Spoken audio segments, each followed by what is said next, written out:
Assalamualaikum warahmatullahi wabarakatuh. Bapak Dr. Andes Komaruzaman, MA.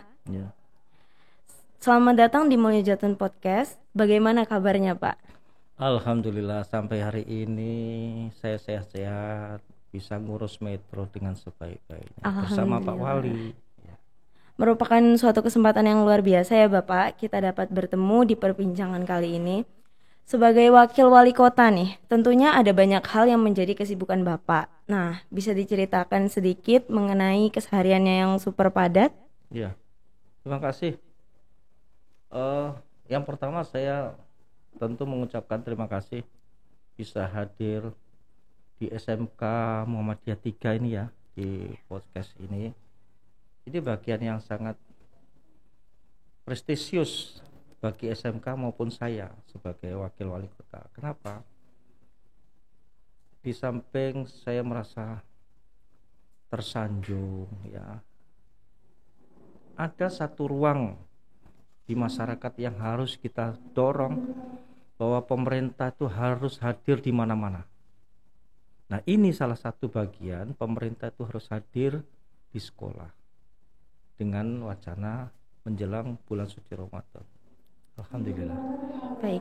Nah, Bapak, di bulan Ramadan ini kan banyak ya ibadah yang ikonik sekali dengan bulan Ramadan. Salah satunya yaitu puasa dan sholat tarawih. Nah, pada pertemuan kali ini kita akan berbincang pasal istilah lain yang nggak kalah ikonik, yaitu Qiyamul Lail dan Tadarus Al-Quran. Ya, Nah, Qiyamul Lail ini kan diartikan dengan menghidupkan malam. ya, Apa sih makna tersendiri bagi Bapak tentang Qiyamul Lail? ya. Terima kasih sekali lagi. Sebagai umat Islam, ketika menjelang bulan suci Ramadan, tentu kita harus bersyukur.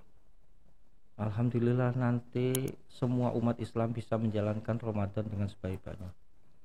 Lebih jauh itu dari itu, kita berharap masing-masing kita umat Islam bisa melakukan penguatan-penguatan tentang agama kita masing-masing dalam 1 bulan penuh.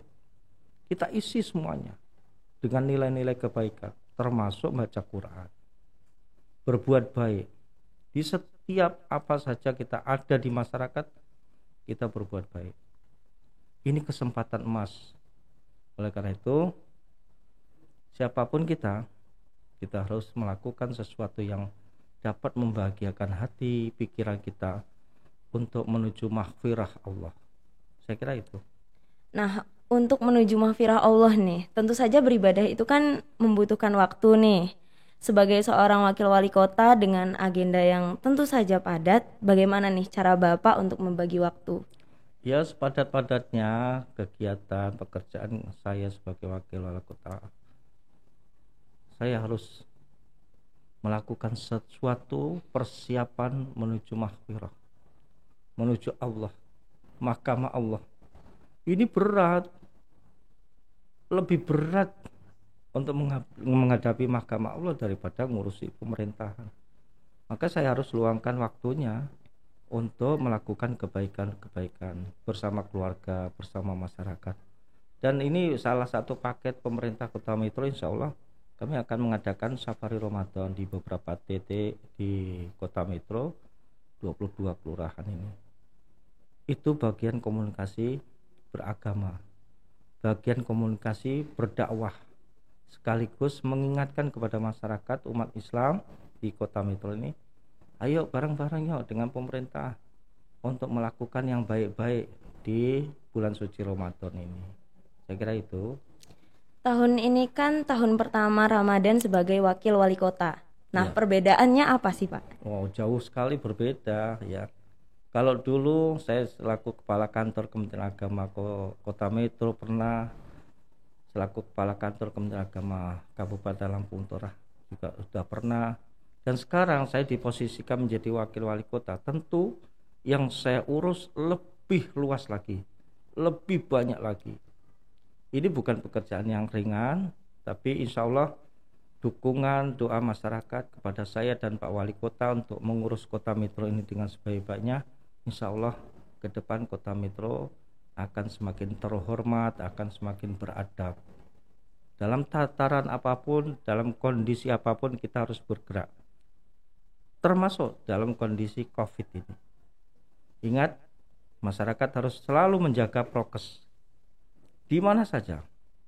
Walaupun kondisi sekarang ini sudah menjadi adaptasi badan kita. Kita sering flu, sering batuk. Sudah, yang penting jaga prokes. Insya Allah kita tetap sehat. Amin.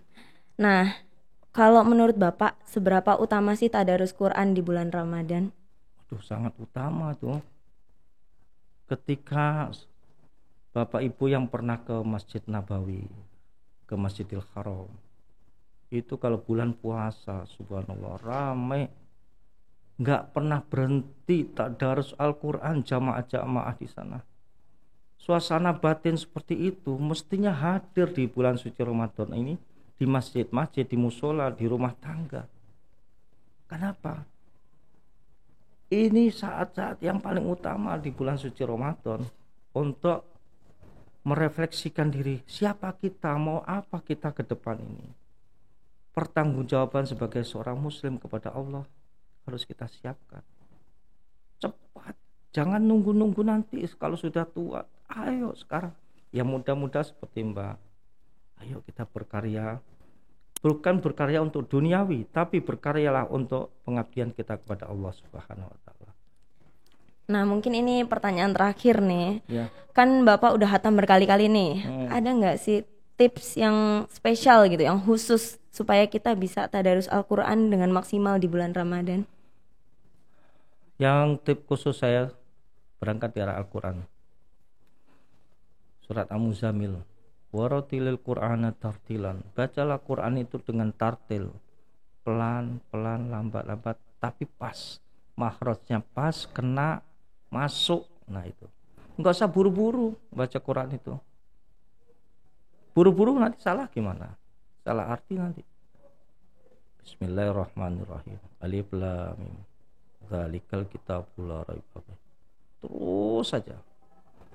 Itu maknanya luar biasa.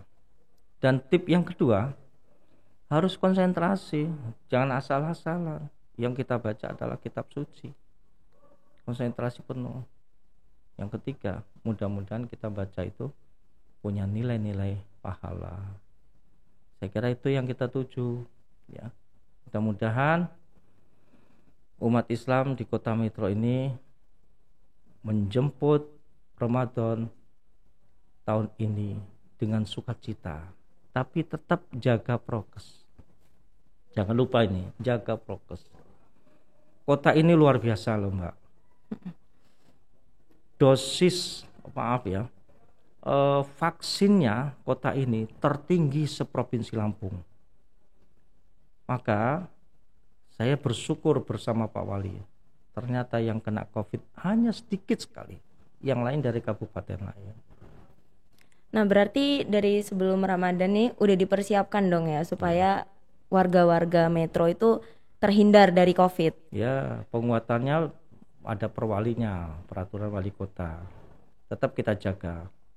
Silakan masyarakat melakukan nilai-nilai ibadah di tengah-tengah masyarakat, di masjid, di musola, monggo silakan. Tapi tetap jaga prokes. Baik. Nah, mungkin itu dulu ya Pak. Jadi Siap. kesimpulannya berarti walaupun kita memiliki kesibukan yang sangat banyak, kita juga harus tetap mengutamakan ibadah kita dan mendekatkan diri kita kepada Allah Subhanahu wa taala. Betul. Baik. Tak terasa nih Pak, sudah cukup panjang ya pembahasan kita. Ya, alhamdulillah. Terima kasih banyak Bapak telah menyempatkan diri untuk datang ke podcast Mulia Jatan Podcast ini. Atas kehadirannya saya mengucapkan terima kasih banyak. Sama-sama, Tabik pun. Assalamualaikum. Semoga semua yang Bapak sampaikan dapat bermanfaat bagi kita semua. Amin, amin, Amin ya rabbal alamin. Alamin. Baik, saya akhiri perjumpaan kali ini. Jangan lupa like, comment, subscribe, dan share ke semua orang. Sampai jumpa di keseruan Mulia Jatan Podcast selanjutnya hanya di YouTube kami SMK Muhammadiyah 3 Metro. Mulia Jatan Podcast, semangat melayani Indonesia. Wassalamualaikum warahmatullahi wabarakatuh.